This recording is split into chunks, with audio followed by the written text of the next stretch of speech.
Bom dia, Jânio. Bom dia, Mariana. Bom dia a todos. E então?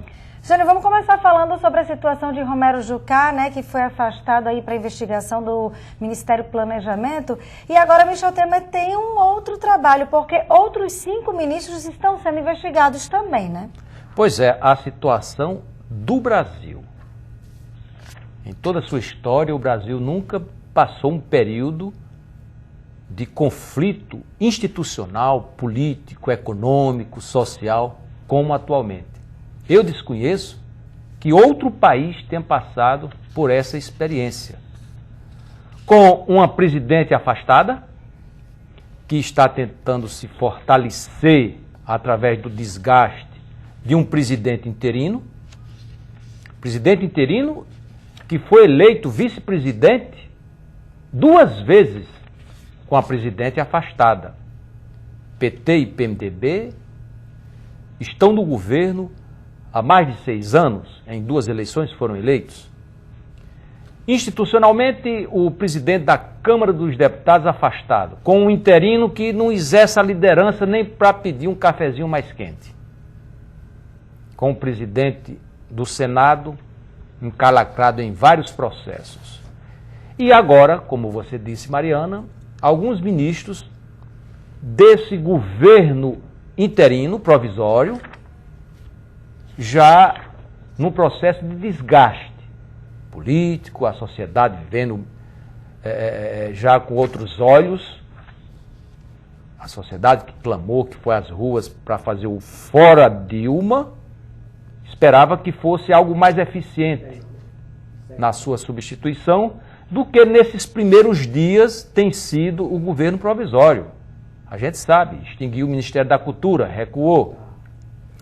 O ministro da Saúde disse que tinha que diminuir o tamanho do SUS, recuou. O ministro da Justiça disse que o presidente, para escolher o procurador-geral da República, o advogado-geral, essas listas que são feitas, não tem que necessariamente escolher o primeiro da lista.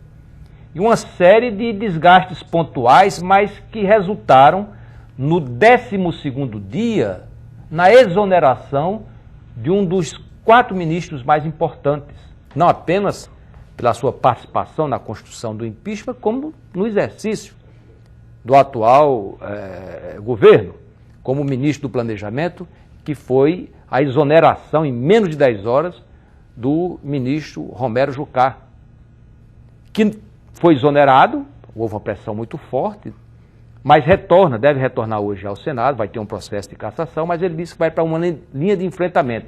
Linha de enfrentamento são estabelecidos, digamos assim, alguns desafios, alguns conflitos que a gente está vendo cada vez se somarem mais, gerando aí uma expectativa muito grande sobre o governo provisório, que tem até 180 dias para confirmar 2 situações. A primeira, que consertou ou que está em processo de conserto os problemas que pegou do governo Dilma, para que ela seja cassada em até 180 dias. E segundo, no processo que corre contra a presidente de cassação no Congresso, o governo vai fornecer elementos para aumentar o desgaste político, como, por exemplo, dizer que o rombo previsto de 120 bilhões já está em 170 bilhões, mas esse fato em si, ele não entra no processo do impeachment. O processo do impeachment é aquela questão